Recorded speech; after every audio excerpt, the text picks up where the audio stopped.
Muy buenas tardes les amis, comment allez-vous? J'espère que vous êtes en forme, où que vous soyez, et bienvenue comme d'habitude à la maison dans mon petit bureau pour ce point média spécial Liga, de l'Atlético, du Barça et le Real Madrid, avec ce visage Casemiro qui serait l'objectif sur les tablettes de Manchester United, dernier de la Première Ligue. Ten Hag est en pleine phase de désillusion, Cristiano Ronaldo sortant, restant on ne sait pas, en attendant on nous dit que Casemiro est l'objectif numéro 1. Attention, parce qu'il n'est pas le seul ciblé en Liga par Manchester United. On va le découvrir en ouvrant ensemble la presse espagnole. Le temps pour moi tout d'abord de vous rappeler que samedi on est ensemble. Oui, on est ensemble avec les copains de Free Ligue 1, avec Rio Mavuba, Julian Palmieri, Aurore Thibault, ensemble à Marseille.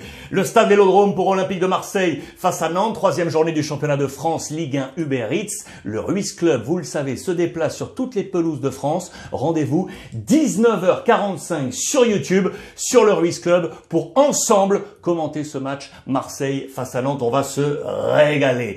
On va parler de cette actualité avec Casemiro, mais juste avant, j'ouvre la page Barça, parce que là aussi, ça s'agite depuis quelques heures. Voici le nouvel objectif du Barça pour le poste de latéral droit. C'est l'Argentin Juan Foyth de Villarreal, à la une de Sport et du Mundo Deportivo, les deux quotidiens sportifs catalans. Vous le voyez, negocian por Foyth. Cumbre por Foyth, des réunions ont eu lieu. Oui, la petite photo qui est ici, l'homme que vous voyez ici à gauche, vous ne le voyez pas très bien, c'est Claudio Curti. Il est l'agent de Foyth. Il était à Barcelone ces dernières heures pour négocier. Foyth qui n'a pas d'ailleurs participé au dernier entraînement de la formation d'Unai Emery. Attention, ça chauffe. Que va-t-il se passer?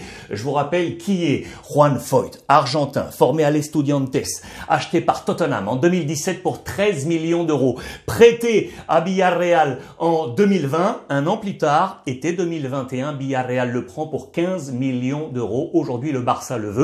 Sauf que Villarreal dit c'est non négociable, sauf si la clause est présentée, bien évidemment. Et la clause actuellement, les amis, est à 42 millions d'euros. 42 millions d'euros pour le Barça, pour ce poste de latéral droit. Hier, je vous en ai parlé. L'un des objectifs, c'est également lui, Thomas Meunier du Borussia Dortmund. Là, on est à 10-12 millions d'euros. Voici les deux profils fixés par la direction sportive emmenée par Matteo Alemany du côté du Barça. Aprietan por el latéral. On accélère sur cette position de latéral. Latéral droit, vous le savez, où il y a Dest qui est là. Mais Dest pourrait filer là aussi du côté de Manchester United. Tiens, c'est l'électron libre de cette édition aujourd'hui. Ce poste de latéral droit est un poste maudit depuis le départ, bien évidemment, de Daniel Alves. Regardez dans les colonnes de AS, le quotidien national, avec Dest, la banda maldita. On nous rappelle tous les latéraux arrivés au Barça pour un total de 70 millions d'euros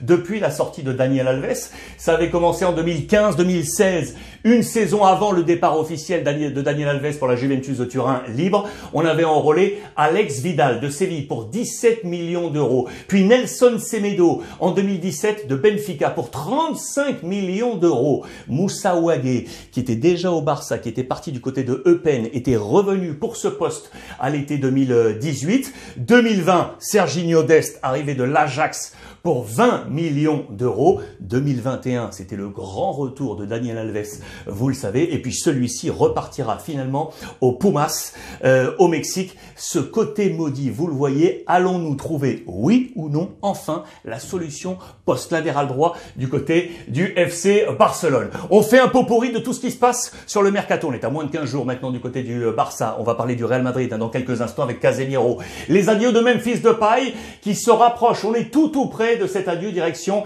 la Juventus de Turin. Le Barça qui, pour le coup, pourrait bénéficier d'une...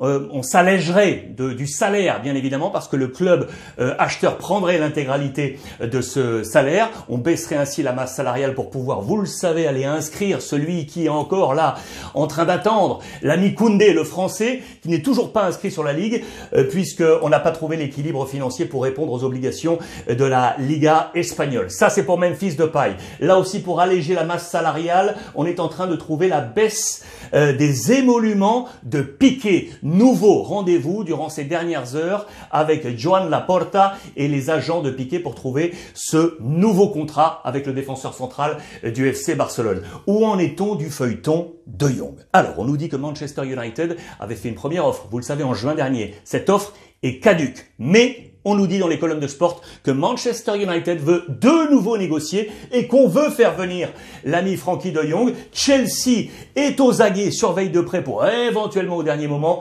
venir le choper. Dossier à suivre ici. Ceux qui attendent également, c'est Braithwaite et Umtiti. Le temps file, vous le voyez, c'est agota el tiempo et on ne trouve toujours pas de solution et de point de sortie pour Umtiti et pour Braithwaite. Celui qui est en train de regagner un peu du poil de la bête, c'est Mireille Pjanic, les amis. Oui, Mireille Pjanic, souvenez-vous, il était arrivé au Barça en 2020 dans ce troc avec la Juventus de Turin et avec Arthur qui avait lui pris la direction de la Serie A. Eh bien, il est en train de retrouver un peu de temps de jeu. La segunda oportunidad, la seconde opportunité pour lui, il ne doit pas la manquer. C'est quoi? C'est ce week-end. Le Barça joue sur la pelouse de la Real Sociedad sans Busquets. Suspendu, carton rouge lors de la première journée, et c'est Pjanic qui devrait occuper cette position. Voilà la seconde opportunité pour lui, titulaire peut-être donc 1 an et demi après. 1 an et demi après, Pjanic pourrait retrouver une position de titulaire. Le groupe va bien, les photos de la dernière séance d'entraînement avec Koundé qui donc attend d'être inscrit officiellement sur les registres de la Liga espagnole. En parlant du match face à la Real Sociedad, sachez que face au Barça, il y aura celui que visait le Barça, il y a 2 ans encore, l'attaquant, le numéro 9, Alexander Isak, l'international suédois. La direction sportive du Barça, la précédente, celle qui était emmenée par Ramon Planes, on avait fait l'objectif numéro 1 pour la position de numéro 9. C'était alors trop cher. Les problèmes financiers étaient déjà là au Barça il y a 2 ans et du coup, on avait laissé de côté, c'est aujourd'hui Robert Lewandowski, vous le savez, qui est arrivé côté Barça en héritant d'ailleurs du numéro 9 déjà de Memphis Depay. Il sera donc face au Barça, Alexander Isak. On s'attaque au dossier Real Madrid et Atlético. Oui, pourquoi? Regardez la une de Marca. C'est ici. Manchester United est à la chasse à Madrid pour aller chercher Casemiro et on nous dit que United serait intéressé par l'international portugais João Félix, les amis. Autre titre, on va y venir. Je vous montre tout ça. La une de As.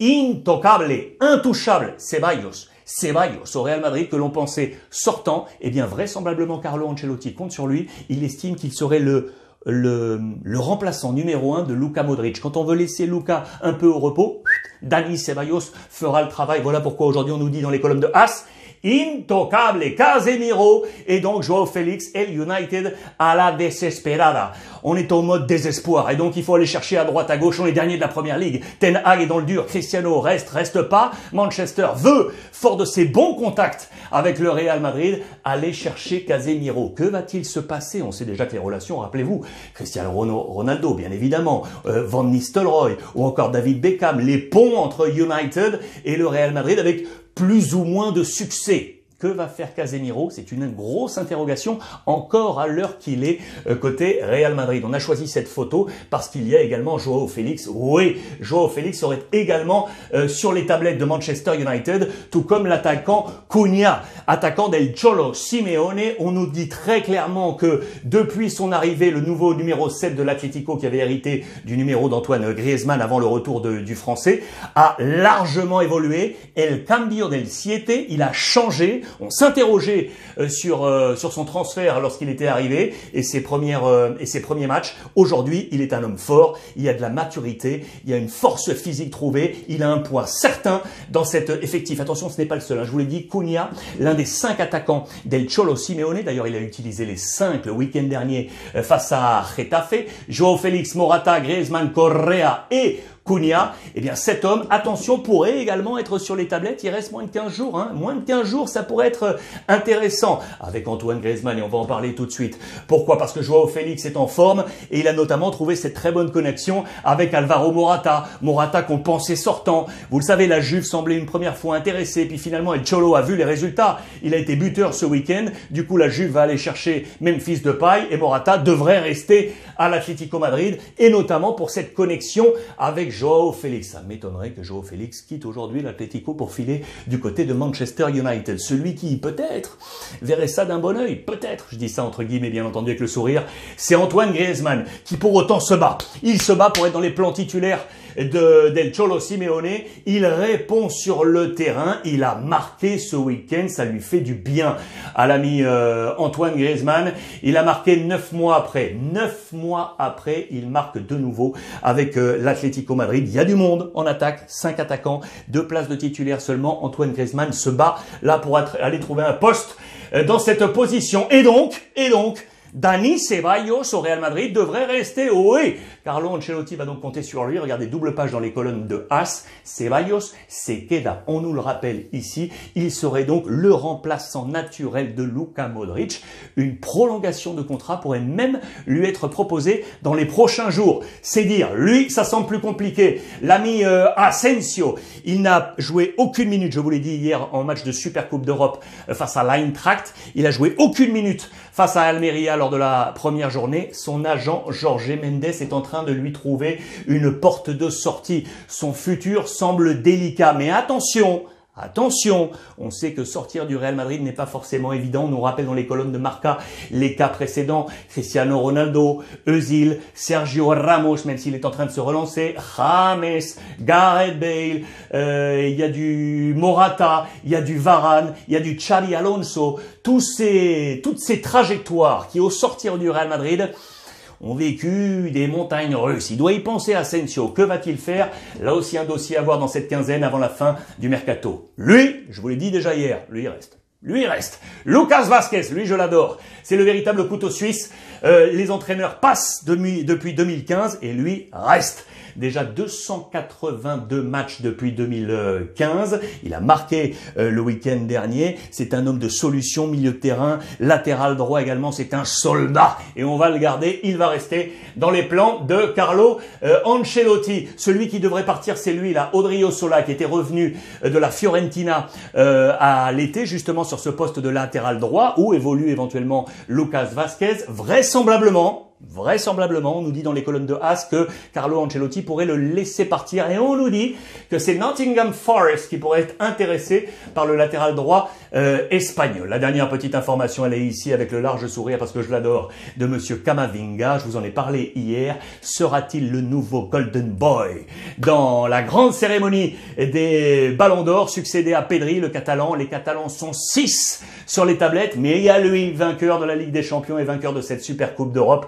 Camavinga sera-t-il le nouveau Golden Boy de la saison 2022? Affaire à suivre. Voilà les amis pour ce point complet entre l'Atlético, le Barça et le Real Madrid. Rendez-vous samedi, je compte sur vous à Marseille-Nantes avec les copains de Free Ligue 1, le Ruiz Club en direct sur YouTube à partir de 19h45. En attendant, je vous embrasse et n'oubliez pas, comme tous les jours, profitez des vôtres.